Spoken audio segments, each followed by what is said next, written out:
akatika kasimbagane ne bannamawulire gasimbagane ne bannamawulire wano Radio Simba pita kibazo mu studios egikwanjuye Haruna Kanabi John Kakande ne Muwanga Kibu mbadde maliriza ensonga yange tutambule waliwo n'onambuuza nti nkubuuza oba government input yo public transport sector erichi nga bo regulating ekintu kyokoze eki anti gwe okola police naye Kanabi oyo kamuddemu mangu okola police nojiwa ne regulations nojiwa ne ba implementers stakeholders no ba involving oba no bebuza ko nga gwe input ye eki no baga nti wano bwe tutibwe tujja okukola nga gwe input ye eki kubanga wayizo kuza street aware mubanga lya wiki ezise entuno nnyo era ebintu nga bitandika ebya discussion mu Kampala omukyala Amongi yagenda Loneka Saija mu committee ya national economy yagenda either finance or national economy nga bagenze okudefendinga loan ngemu mu component ya loan eyo milioni $12 bagamba bagenda gulako basi KCCA egenda kurunninga bus service mu Central Business District kakati balina okuluza nti tukirabidde kibakimanyi naye nteekateeka yaabwe nti nabo bagenda kwaki era nga bagamba nti o taxi back ejja kufuuka bus terminal John so kitegeeza nti kuno okuddaabiriza kwa paaka si kwa takisi Haruna that is also not new nzijukira gwe Haruna John Tamale Mirundi Mariam Namayanja batuyita abali bateekateeka okuleeta basi mu Kampala omulundi guli saaliko gwe wajja ne tugenda kakando no twagenda naye era nanywa kawayini bulungi nnyo ne kanoga ne tutuula ne batunyonnyola and I want to give them the benefit of doubt plani yaabwe yali elaborate naye nga garanta wa sente zaabwe ezaali ez'okuleeta basi yali government ya Uganda omulundi ogwo yagibawa yabawa guarantee eyo I don't know whether olugendo lwaggwayo nga bwe tuwadde ono yakola mask guarantee twagenda okumalayo nga government bye yabawa teyabituukiriza ne byetaabawa ne government bwe yali erwana n'aba taxi negamba Pioneer ajje ku luguudo mangu ne muwa ne special licenses era bali mu scheme eri era be bagenda mu Pioneer jukira bulungi naye ku mulundi guno waliwo enteekateeka era omukulu Minister wa Wakisi yajogerako ngolola nti ya government nati banywa nti ate seffe eya tondeka waka office ya bwe wali ku Port Bay Road naye ate tondeka waka togata kwa waka tondeka kakati ate bwogenda ogitunula ate ng'eringa eyerimbiseeko UPDF kubanga era bwita kizimbe kyabwe n'ebintu bimutuka bya UPDF mu ebiri awo kega tuyinza kutegeera biki ebigera maaso kati ndooza kino kye twadde tugamba nti gurupu ya AA gye tuyita yaki babayita bamafia abakwata emigugu mayi emasaka waliwo akasozi bakayita batya abatera okutambulirawo kabanga kazibu nnyo ab'ebirole ngangandi bw'oyisaawo ebintu by'abantu n'obiggusa ng'ossa ekikoowe naye nga bamanyi okusimbaawo ne basala amatundu baali loole bagenda bagitikkula naye kakati ne COVID alinga afuusa akasozi ako nti kakati abantu batunudde ne baga nti owange ne bakasendawo ndowooze tebakubira koolaasi ne bakola ki ne baga nti kati olina okutikkula ekigugu naye paaka nze sijja kwewuunya ng'efuuse ng'ekisaawe kyennakivubu kuba nakyo baga nti bakiwadde investor agenda bakolera ekisaawe ekyomulembe ne tulinda ebizimbe ne bijja wakati mu kisaawe wennyini kibazo gw'oli mu by'omupiira simanyi oba wakyaliwo ekisaawe era y'omu kubawagira enteekateeka tewakyali kisaawe ne kilabu zonna ezaaliko ez'ebikonde na kiki byonna byakola ki kati ngambye nze nkyalinda kulaba paaka enkadde gye bagambye nti egenda kumala emyezi 3 kiki ekigenda okukola ki okujja nga mmaliriza mukulu kibazo nze njagala kukubiriza bantu fenna gavumenti yayisa directives president n'abantu fenna tuve ku mirimu gyaffe tugende tukole ki sinayitawo nga bakubyeko ebyo paaka ejo yogerako access yazo almost eri blocked eyo nabulirayo nayita eno mu kisenyi okuva bakulaga nti wonna waki Kafumbe Mukasa road naye nga simanyi wakuyita ekirungi twali mu total lockdown kati nga ne booyita wootandiyise naye nga natuukayo nembula nga simanyi obadda ku kkono njagala kumaliza n'ensonga nti fenna twakkiriza ne tukkiriziganya ne gavumenti nti twali twetaaga okwetaasa ki obulwadde owa takisi mu bwawaasiwaasi bwe nga bwe bamugamba nti waasiwaasi akulinga wa takisi naye nakkiriza nanga nti nange kangende nkole ki mpummule toyinza kweyambisa mukisa guno obeera mukulembeze ali very insensitive alowooza nti gwe banno baagumira ebiragiro byo bye wakola aha ne bagenda ne baguma nabo ne basirika gwe ne weeyambisa obulwadde n'oyagala obanyage obateeke ne mu kufiirizibwa ne mu kunyigirizibwa abantu bano balina nabo zifamire balina abantu abalala era ebadde sekita nkulu nnyo eyimirizaawo abantu n'olwekyo bannayuganda nze kino nkibakubira mulanga professor we yagamba atya nti if you can't shout do what if you are squeezed squeak aha waki yesawa yena amonge ayogera naye abantu balina okukola ki ine eggwanga lyaffe ffenna mukulu kibazo gasimbagane ne bannamawulire muwanga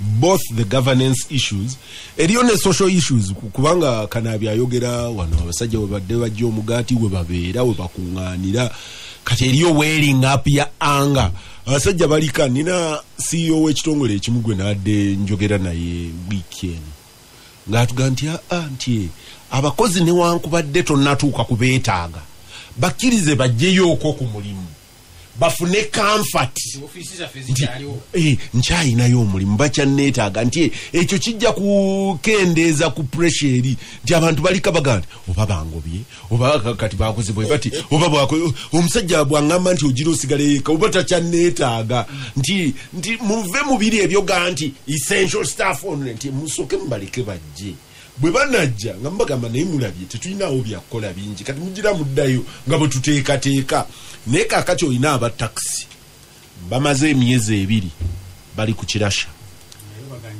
obaga nti abange mwategedde ti munsanga ekittante oba ku City Hall oba egindi mwewandiise mbawe route chart olina KCCA eyina okubeera governance authority ya Kampala ew'omulodi ne banne they are blank tebamanyi kigenda maaso nabo basoma mawulire ngaffe basoma statement ti abeera kitaka ne amongi misa yagamba ne bena anti mulawo so okusoma betuwandiika misa yagamba amrodi namuweereza naye covid n'atemesa okumitinga naye consultation badde egenda maaso naye newete abeewo Kampala is under the central government. We shall proceed without them.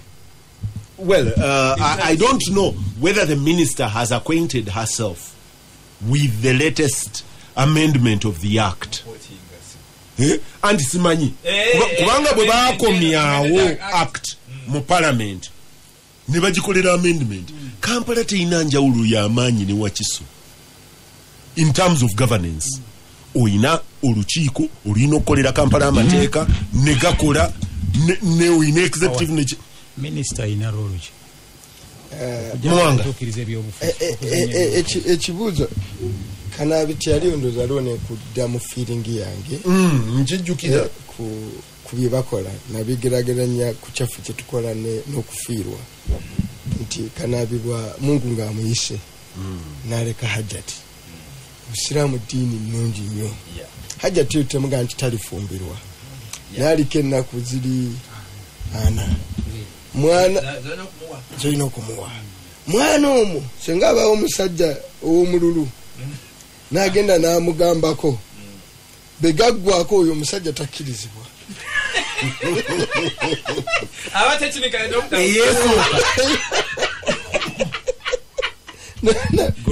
grace period yali tenaggwako gwe n'olaga interest beggwako gwe tokkirizibwa oli disqualified kugamba olinga ya celebratinga olimpisi onalyose naafa kakati nagerageranya enkola y'abano n'omusajja oyo yes tesaba gumikiriza nakwana nga kanaabi bakisaminza apo n'ogamba nti bebagumiikirizaamu kino abantu ne badda mu nnomo no discussinga n'abantu nga you are discussing with the normal people abalina stake bebaani kyokubiri major discussion fenna eggwanga gitutaddamu Kampala yaani you see the biggest question gitufacing ng'eggwanga ekibuga Kampala kyani si no ensi zizimba ebibuga China natuukayo yezimba ekibuga n'ekiwa ne population nti eno site gye tuzimbye tejja kusukka bukadde 10 obw'abantu era balabanga 10 buwedde nga bazimba site ki endala be bazimba site nga bazimbe ya industrial city ng'eggwanzu bateekayo ebyayo be bagenda ne bazimba site nga kati balina endala eri modern twagenda mu speaker gye bagenda equivalent ya Silicon Valley yaabwe mwe bakolera ebintu era osangayo state of the art enfufu teriyo mwe boda temuli beerayo eyo bateekayo ba bogi genda kuyiya era tebagana kubalekanira togenda kulira ennyanya akatundu akaganda oyo taliyo akaganda natunda mukarakasevu mulabuli endwadde aye ntinda bangamba jwake mbuwembo yatugamba nti ntinda ku buli stage wawo batunda kokomanga kukumanga tibuli wamu honna ntinda Yusufu Serunkuma yatugamba mirondo psychology w'emirondo you study at the end of the day because tuina katonda byatuwadde bali abazungu abazimba ebibuga byatatuwadde tife tugenze okwagala okulakulanya nga tuina ebyokulabirako we don't pioneer byetulimu by the way but it reinvent the wheel nti fe wano we are not pioneering tetulina pass finding gye tukola kitaka yetaga kudali kutakula mutwe nyonyo nti ayiye no we yetaga kutambulako n'akopa ate batambula abakulu no modelinga ku byabwe kati ne babeera bena omanyi n'akulembeze bemufuna kati bena minister wa KCCA soko omude profile we mubende wava mubende wali DEO nojja wano novuka omubaka myaka enge 3 nobeera minister olowoleza abantu b'e Kampala bakibazo bosanze nga batobera mu Kampala yavude mubende kakati nogane ne mukwano gwange Amongi avuda yamweyo toseka baga ntuseka ovuda yamweyo nojja kuno nugiragire Amongi wa kibuga nosi wa kibuga Amongi goto mumanyi ekibuga kirimu emiteko kineta Kampala vaku Amongi bawakena mchala kena naye Amongi gwetwasoma naye yali avaayo amweri najja kuno immediate nga yakagraduating emyaka 2 n'Africa member parliament otegedde over years kati minister kati ono ye minister n'emyaka gye gitunule n'abantu ababadde Kampala yes n'ababadde Kampala bamwami Gordon wava muno bani mwe abasajja abayangalidde mu taxi abalabye zipaka nga zijja zikyuka naye ono omwala abaloadinga ko yavudde ayamu omulala yavudde mubende Kayondo Henry ogenze mukifaananyi kyakanaabi nga mulwana abuuza nti gwe atatundangako yadde amafuta ga totuba oyo tamanyi na vali ya musajja alina buyumba buno obukube na muli nga mwajja ssente z'abaana n'awangaaliraawo n'engeri gyayimirizawo obulamu tabumanyi. But the big question is gye njaga okubuuza nti this city yaani bemba muyina city nga mukyaleetamu enanansi nga mukyaleetamu muwogo nga within city middle of the city muyinamu olutale olw'enakasero olutukako ku luguudo ne lutunda ennyaanya. Then this city n'endagala muyina owino mutundiramu ebikadde muyina biki so city eno gye muyina yaani kakati n'obeera ne contradictions bbiri oyina bano bakakande mmwe abaasoma abaagala okuzimba city eyammwe okitegedde ne mubaamu n'eyaba bakitaffe enze ey'omunnayuganda agala okuleetamu muwogo we agala okuleetamu ebiryowa nene omukwano gwange yasobola biroowa real people. Now if you are going to build a city for real people nga Kampala city ya real people then mulimu kikolenga oplaningira real people including the roads neba nagenda neba na toile kati olusi a question tell answered mu Kampala Kampala India provides a very good model of such cities. Ejakuwa cities eza zikude mass people ezaria people no sangane indala yaberiti ogende Bangalore. Yes. The joke used to be in Bangalore they do their laundry in Monaco. Nenga waise Delhi se ababulijjo real people era Delhi nante zikyali mu street. What to say Delhi ente zikyajja mu street enti secret de India gende take Istanbul tafana na Ankara mwaba Ankara ne suti yayo ebeera yanjawulo ne wojigula bwotuuka Istanbul tulamuza how much this one sente bisatu bwezite bwogende Misiri nabo bayawulamu eriyo old Cairo Ataba watuuka yoko waliogenzeyo eyo nayo jeri era bagiplaningira kakati kyendagala mbuuze kitaka ng'okuba n'amongi ne bena ne baani the question of whether it is central or Lukwago is immaterial. The question Kampala gye mupulaninga yani ene tekene abokalerwe oba yaba n'ab'entinda n'ab'entinda sisite. So this sisite you are planning is for who? Because you see the moment ekibuzo tonna kiddamu contradictions zino mujja kubeera nazo every other year. Kati twagala planingira site ey'abantu real people. Kakati problem a contradiction kati yagala bano you see you're having leaders that are going to say cultural change.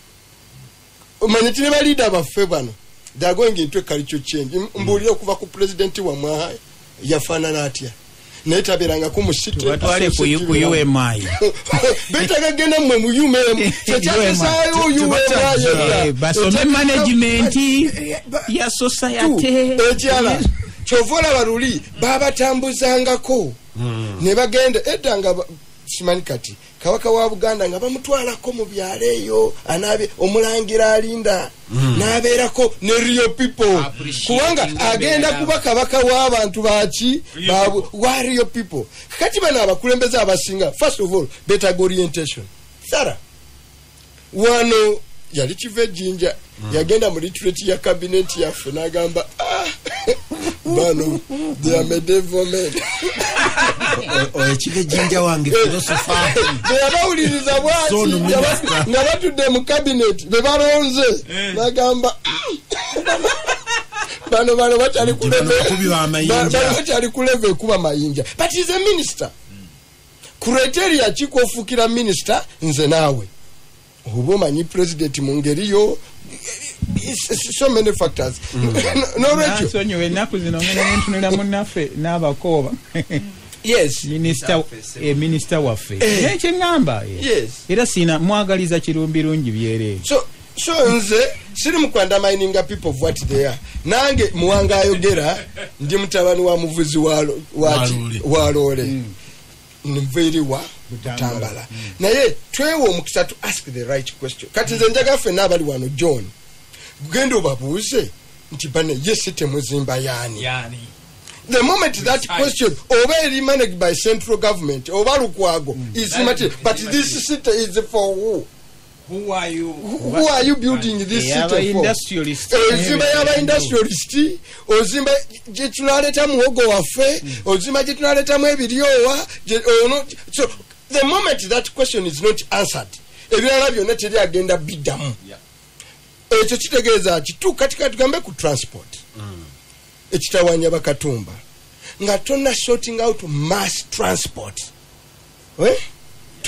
tonna sorting out how masses of people can move cheaply and affordable toyina kyogenda kukola because you see bowuliriza byokola tagamba in this era nti ndeta bus nti planning to move people through a bus mulembe guno and on a loan nga gwe solution yo to public transport is others are phasing out buses mu cities because buses zitambuza zabagagga how can poor people sit 14 motoka ne mugende Masaka abantu bagagga 18 mailo how abantu abana kumutya ne mutambula 18 mubo bagagga awogendere India nola abatambula abangi batambula batya but how can 14 people travel from here to Gulu mutya even 100 mutya abanaku ne mutambula 10 mu basi tekisoboka those are very rich people abo bagagga so bobo genda ngo oli minister of transport and you have a population of 40 million projected in 10 to 15 years to hit 100 million. What kind of transport jengendo within which radius blueprint kibazo jabo blueprint jo kwebuza nti means transport ze tunabeera nazo mu myaka 5 tugeta kino sengecho kijja tewetaga covid kunyigiriza you are just togwira lwa covid you are just pressing a button nti wano twaga tuliraga wano tugenda n'abantu bamanya ne bakona investment zaabwe accordingly yes because you see who buys a border omani bo bato namutegera a person most owners of border are civil servants by the way abakola akasente akatono abakola emirimu gye batasobola kubbiramu abayiyayo ka additional income naga kanguleyo ka border mbuteke ku state omwana andetereyo omutwalo reportawo ugwe wa New Vision omutetenkanya yaina sigwe kakande absolutely kabushenga taina border era tenda na kutula tenza kubazi tunazitundira mu orosero babazi tunazitundira mu babazi babita GG economy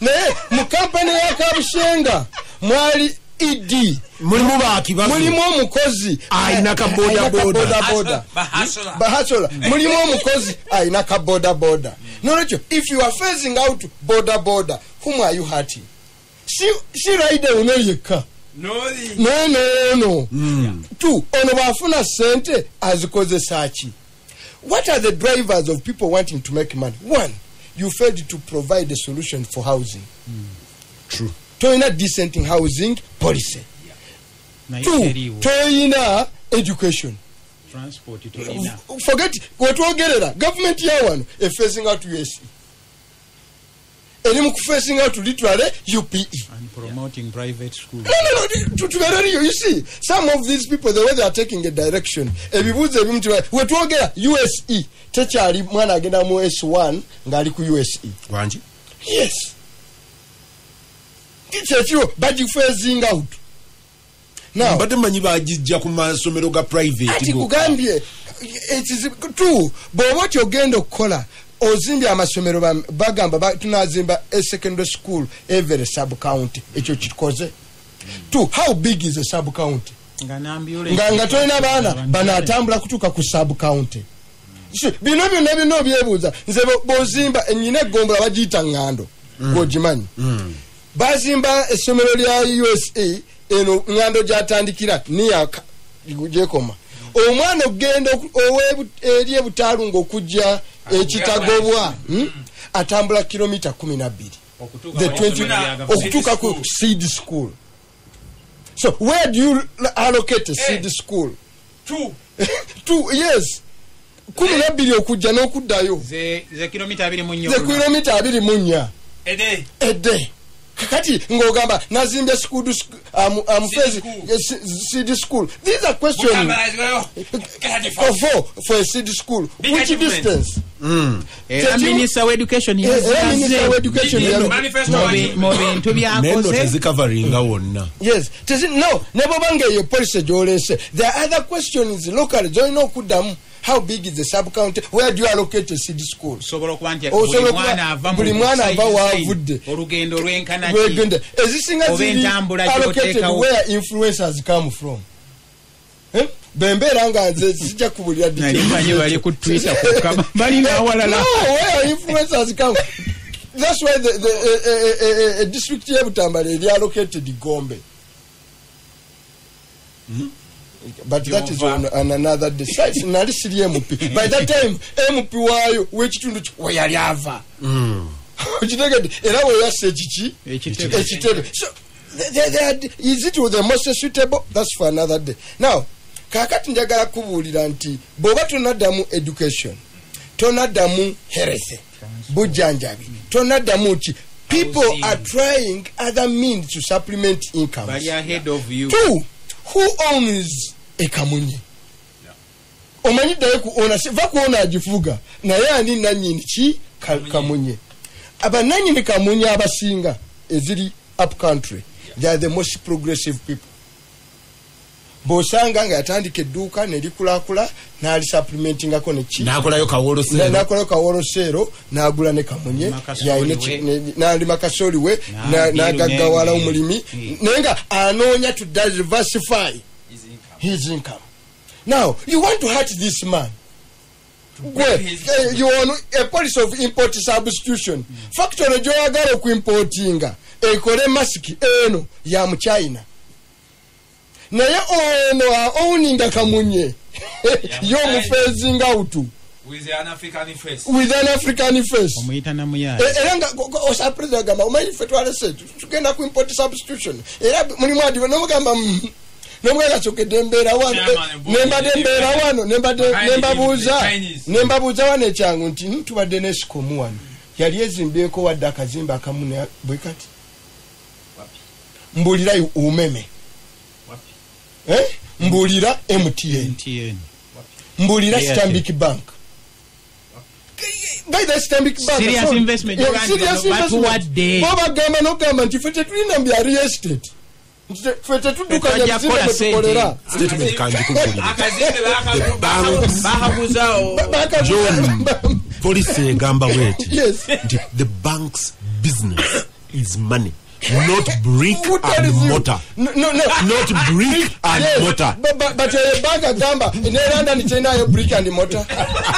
Over South Africa China brick and mortar. Over US China brick and mortar. Muwanga nacho kikulage ani ya negotiating anoyo ngaja. Mubende oba yo a typical African chief I shoot them office. Of course Muwanga originally concept eyo obulungi bwayo bwandibadde butegeeza nti nze banka investinga sente mpadde kakando opportunity azimbe ekizimbe nze nzije mpangise. That is gwebolowooza naye ono akoze mind ye era bwogenda mu bizimbe ebisinge genda mu nsi ozitambula era ogenda okulaba nga ekizimbe kisingamu obunene kya banka kyaki impressive buildings state of the art. Now naye bano banyunyunsi typical people balinga basimi ba golodi bakitwalanga kirombe ekyalibadde okay MTN no matter what naye mu problem esinga obunene era omuntu yangamba actually is a banker. Emu ku problem ya Uganda tetulina restriction ku sente money transfer. Buli kawungezi kola omudidi gwe wano in billions naziwelezebwe olweggulo zigenda kubeera sawa 11 nga tukola report. Ekyo kikole China. Ethiopia.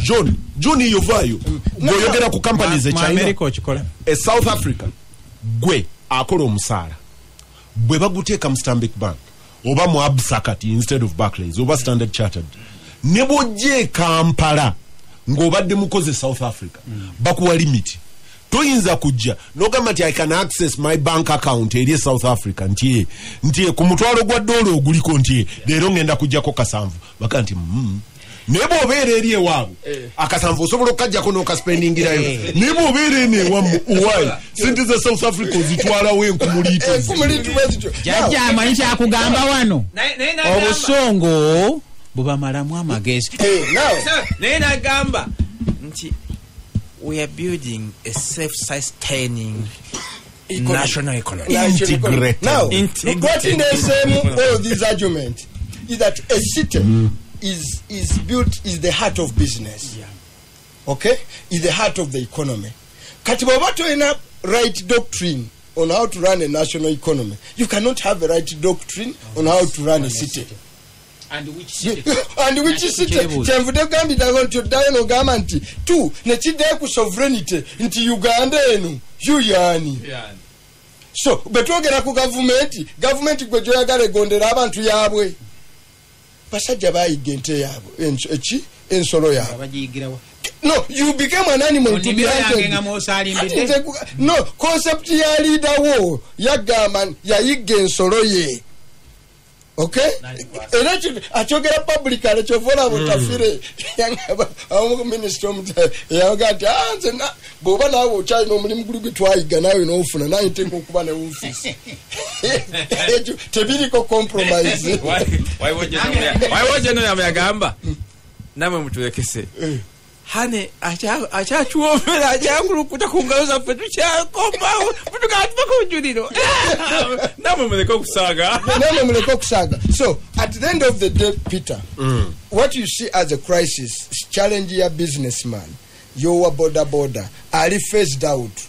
A broader question is the leader ono alaba nti abo bebandanyinibo beba mwina ko buyinza. No, Rachel, I can victimize you. Never wafiridwa, you take your wife. Okay? Never go or grieving, go pain. Me, Ochakubemiranga, I can take advantage because who are you? After all, Oyine Mundu, can you shake his power? So this is the Binobiola ye top epitome of Gundi state capture and impunity chetogako ebimu mwanga njagala tukkirize ebimu twabikkiriza ne tujjanga byezimba kanabi what is lacking mu bantu baffe kati abo bola baabo bebanyigiriza bebabakola mu sako tebagala kulaba kwababulira kirala okitegedde bosanga aba boda nga omwezi ogwo wadde yashew n'aba wa boda gwebaga ati gwe kati gwena boda gyotuleetedde twakowa babigambo just 1 second omanyi bandeka bangambye nti togamba nga musajja agudde nti I told you so n'omusajja yabingamba gyali awummule leero kankigambe abasajja ba Utoda nga Utoda ekyali the phenomenon.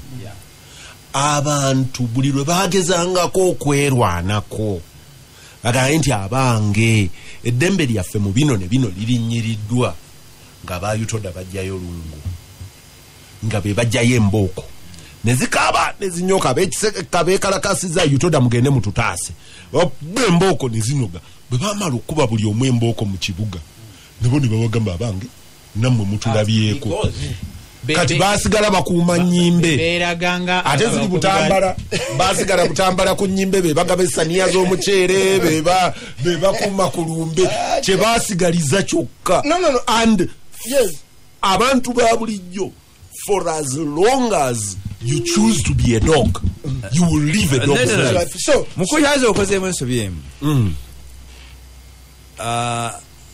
Leadership ya Utoda was captured. Nga trade union, leadership ya trade union in Uganda is captured. Neerabira nti ono agicapturinga bwana amala okutegeera nti teri relevant, we will discard it. Ono member wa wansi anyigirizibwa ye yali akyalina ki ate naye bambi wa wansi n'atayagala kuissuing leadership n'alowooza nti leadership must be thrown away. Eventually ku nkoma ya byonna kati nga byonna bigenda mu maaso owa wansi takyalina amwogerera kubanga oli ali legitimate eyakozesa oli leader eyakapturinga n'amukozesa against this one n'agamba ono nti ono yali mukyamu n'abatabula okay n'abeera n'akola divide and rule nga n'ekigendererwa kye eventually n'adestroying the entire structure. Kakati n'agamba nti kati I'm free to take argument yonna one until we define shite yani ani alina obuyinza bw'eggwanga lino n'abakyabagitegekera tu n'otukane mu mentality y'abeelite, the African elite. You know, simanyi tata wa kitaka naye ng'omuntu mumanyi looks a very decent man n'abavuka naye fe abasomesezebwa ne tuva mu byalo eyo ddala oluusi nga tusomedde ne ku public resources oba taxpayers money. Amongi yasasula fees ku university. No, twalina yali ku government yayita ono merit oba bena obani tuli basazi bansawo okugenda wala. Yes, tuli basazi bansawo okugenda wala. Traitors of the highest caliber. Okutuka mu position of influence. One ne tutandika okwerowoozaako. So today ne problem nti ye omuntu kakanda lukwata health insurance ye naga nti nze ne ka card nkaina ne mukyala wange ka HK bava onaga nti nze benjagala kulwala ne katika Mungu covid yabategezeza tulina bo wano waliwo mugaggo omuyadde waliwo mugaggo omunagenda omulaba nangamba katonda agera basimba ennyonyi etwala omukulu omu governor wano nebo gatwena jolaga nga bamusaze omutwe wano ne bamusala wano ne bamusalira wano ne bamusaze saze omutwe nenga bagusalidde wano naye kati era waali kano yamuzanyi ne wano owonerawo so it is a big lesson adaga nti abaana babe bazaalira bweru. So today kubano individually gweyagala mulimu bagukuwadde nga kitaka naawe omulala. Why must you oppress your people? Ani kyetuyimirirawo nti at times oluusi abantu baabwe ani yandibadde firewall bagita firewall ani yandibadde firewall eyandiyimiriddewo kulw'abantu because the innocent taxi driver are so powerless with knowledge no opportunity okwogera nakuki nabuki n'ekifaananyi kye bamusiize ate gamba kiri so painful nti kati omuntu ono naga nti akoze ekyo yenjini ya kitaka ati owaffe enyini yakoze ekyo lwaki okkiriza to do the dirty job? Yes. Why must you be used to do a dirty job? Okubera kati Jennifer yasengula abantu wano nakase kati ali leader jali entinda gasimbagana ne bannamawulire wano ku radio Simba pira kibazo mu studio zigikwanjulira nsigaze eddakiika 10 nduza n'obutawera ziringa 9 n'eddakiika ezo ngenda kuyisa omuzindalo omulundi gumu just one short comment. John in a shocker ba commissioners ba URA wakeredde wazibidde olunaku lw'eggulu ng'emirimu bagire kulidde abaweerako mulimu ne mukwano gwange Kateeshumbwa. Stories abadde bbiri emu egamba babalagidde emirimu bagikole ki bagizeeyo. Eyokubiri ye Kateshumbu agamba nti nze nalekulidde naye nolekulira wamu ne bali abalala. But also comment eyokubiri gyenjagala possibility y'okuggulawo amasomero ne apprehension ebirimu dakiika mu bbiri njagala comment ku byombi. Ekisookera ddala mu bufunze kyendowooza nti waliwo omuzungu agamba nti upheaval mu URA. Okuviira ddala ndowooza Allen Kagina yava mu URA sirowooza nti yali yeteredde efunye stability naye era nga kiva ku governance issues wendowooza. Ekimu kuleesa ebuzibu mu Uganda kati eyaleero kwe kuba nti olina abantu abalina ebifo ebyobuyinza ebyamaanyi naye nga access yaabwe mukulu w'omusana bayita agents of the deep state. Noba n'abalala oba oliawo ebifo byabwe tebiri ku top naye ate nga bo bali a part of the deep state. John kampe example negenda kulumya abantu omutima abangamba, but you imagine the following circumstance. Doris Akol nga commissioner general, yes, bwatali Allen Kagina yalina direct call ewa president, era nga bwogende wa Allen n'omugamba kino ne kino ne kino ng'agamba nti polisi tejja kunzikiriza, ng'ogende wa minister wa finance, ng'ogenda wanga Allen akugamba tekijja kukola ng'anyi nga ng'anye ye ebeeganye nebo n'ogende wakasayija n'ogende wani okukkuluma naye ng'omanyi nti Allen akoze eki aganye. Omulundi ogumu CEO wa URA ng'aganye a certain position yafuna akasimu okuva ew'omu ku bano ba commissioners aba resigninze najja namugamba, Madam Commissioner General, ng'oli mu office oyina bw'oyogera na 1 minute, the principal would like to talk to you. N'amuwa essimu ono ali wansi wo n'akuwa essimu nga principal yakubidde mwami Sekalaala wano akubira kibazo ayogere ne Colin Mutambo ne Idi ngende wa Colin mugamba nti bwana Colin, 1 second, principal chairman wants to talk to you nga muwaka simu ng'ayogera naye ng'anziriza. Okuva olwo CEO nga ne bwabeera mu meeting bwagira ng'atunuulira ono n'amubuuza omukulu agamba atya. And for me that was the ultimate collapse. A governance issue, and that wasn't one. By the way, a governance issue in Uganda mu organizations nyingi yatunyonyola deep state mu organizations nyingi eriyo yangamba nti kati eriyo mu Uganda abantu abalina ebifo nga bo babatwalanga, those are partners in the enterprise called Uganda. Eriyo ba servant pakas kakati muntu akikashi godiringa naye oteka kumutegeera ize partner or a servant. Yezika wanya organization nyingi onokubayiga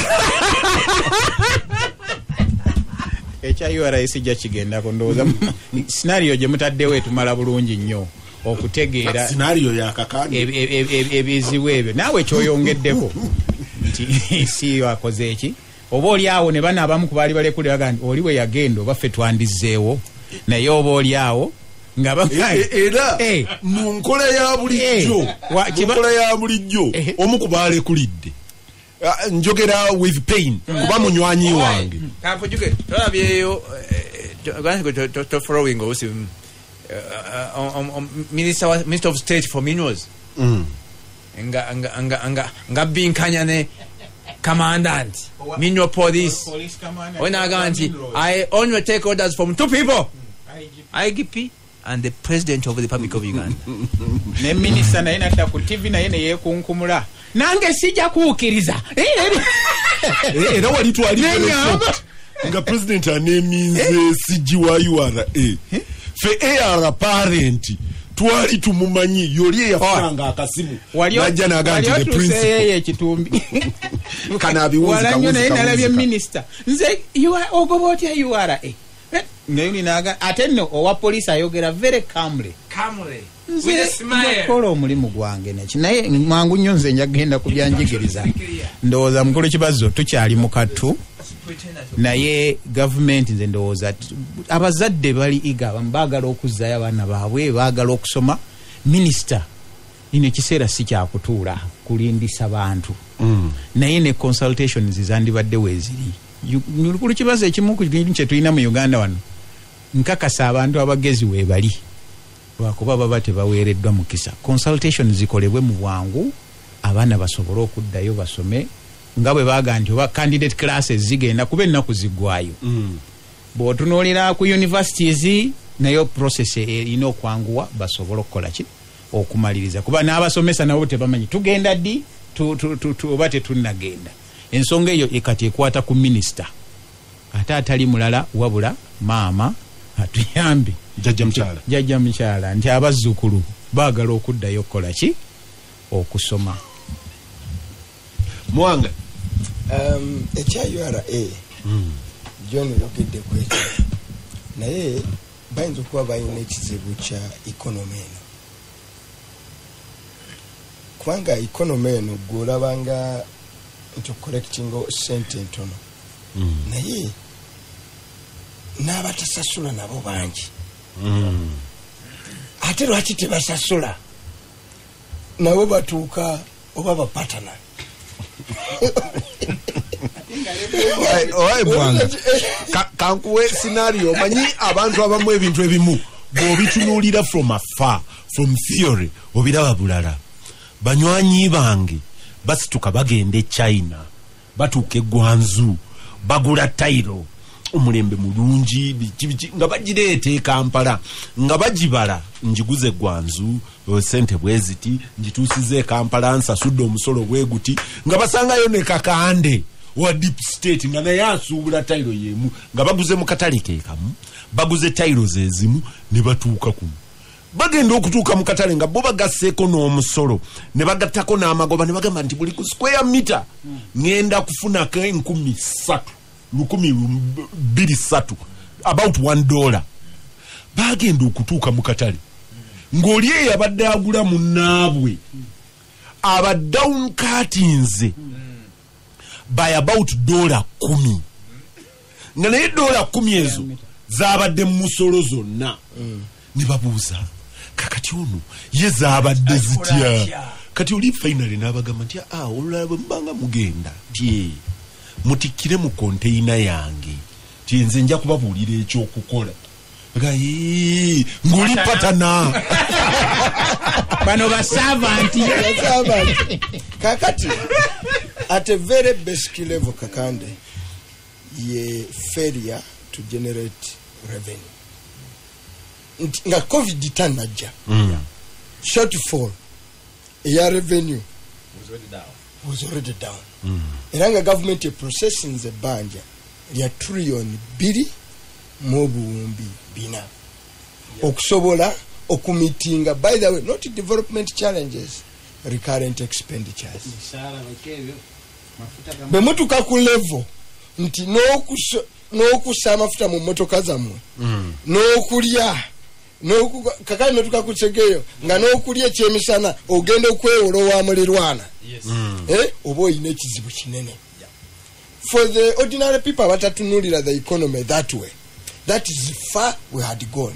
Two, olwokuba tubadde tuborowinga nnyo tubadde kundeberebwe esuka threshold eyewolebwa kyovalaba president ebimu byafumubirako ennyo nga covid etandika nga mutusonyiwe ebbanja walirya mu covid ana bagamba wano sebwavu bwalidda ageereza Paris Club agambe banywanyi baffe basajja babanja Yegwe gwali n'omulanga gwa papa mwabakatuliki amawanga galaajanye kakati tu giant project ezaali zinze omwaka guno railway by the way they've not taken off mu kisanja kino but promising a middle income status myaka ina tutwala second program baziyita emyoga emyoga ojajja banga bogera mu budget kati je gigendo genda maso so ojabiraba kati problem bino byaba full figure kuba wayi ku cent kati emyoga ejo model ebyo kati problem je tubadde nayo ngegwanga nti until otula nolaba we baddukanyiza sente you are in a deep problem. Just okubezawo your politics, governance question mu Uganda has become a very expensive enterprise. Even a president yabitandikawo kati takyabisobola because bribing yourself to stay in power and being in power is becoming too big. Wetaga class nine bintu byempandiseko too expensive too costly for his comfort na yengo omuntu kakati ngoda ku kiso kyaki kyembozi ngotunulia gundi two major companies eziri wano ezabagagga tubadde tuzisasulira tax exemption including you let people walk away with corporate tax which is a profit tax. Oli na maroganti nakoza amagoba bwegati nogamba agogenda wakoza amagoba bidiko yemuko bidiko nyanza nizo zikubulira mbatize zimu za wanu World Bank tudeka ko ngalo abaina a very good